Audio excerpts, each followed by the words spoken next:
घर पाखरे एही पांचटी गछ थिले घर को माड़ी आसे महाभयंकर विपद। भूल रे भी घर पाखरे लगांतु नहीं एही सब गछ नहेले होई जीव अनर्थ। परिवार भितरे लागी रहिबो झगड़ा, जणे परे जणे पड़िबे रोगरे।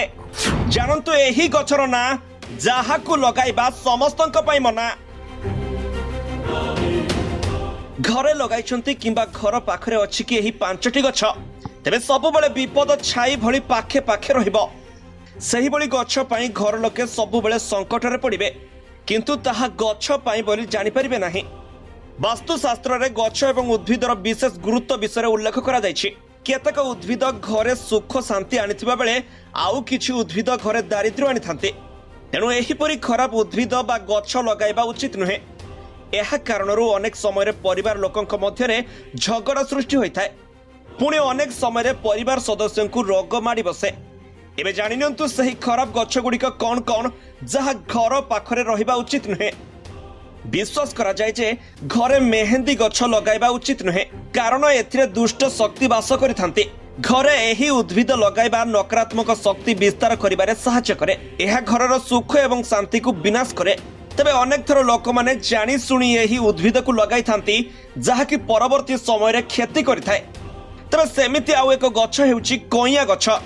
वास्तुशास्त्र अनुसायी घरे भूल रे भी कइया बा इमली गछ लगाइबा किंबा रखिबा उचित नुहे। घर पाखरे एही गछ रहिले घरे सबु बेले भय एवं भयर वातावरण लागि रहिथाय। तेणु एहाकु घर पाखरे स्थापन करा जिबा उचित नुहे। ता सह भूल रे मध्य घरर प्रांगण रे खजुरी गछ लगाइबा उचित नुहे। एहा अत्यंत अशुभ बोली विवेचना करा जाय। एही गछटी बहुत सुंदर देखा जाय, किंतु एहाकु लगाइबा द्वारा परिवारर सदस्यक ऋण वृद्धि होइथाय। जदि घरे लगा जायथिबा कोनोसी गछ किंबा उद्भिद सुखी जाउछि, तबे एहाकु तुरंत बाहर करि देबा भलो। वास्तुशास्त्र अनुसायी सुखिला गछ एवं उद्भिद घरे दुख एवं अशांति आनिथाय एवं यह नकारात्मक बढ़ाई थाए। वास्तुशास्त्री अनुसायी घर भितर एवं चारि पाखरे कंटा गछ लगा जिबा उचित नुहे। एही कारणरू घरे उत्तेजना देखा दै थाए और घरे सब बेले अशांति लागि रहि थाए।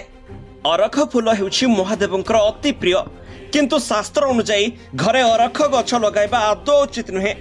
एहा कले घर लोकंक भितरे विवाद बढ़ी थाए। एही कारणरू परिवार सदस्य मानसिक स्तर रे असुस्थ हेबाकु लागिथांते। घर चारि पाखरे एहार उपस्थिति मध्य अशुभ बोली विवेचना करा जाय। तेणु एही सब गछ घर पाखरे लगांतु नाही। Bureau report G7 Odia.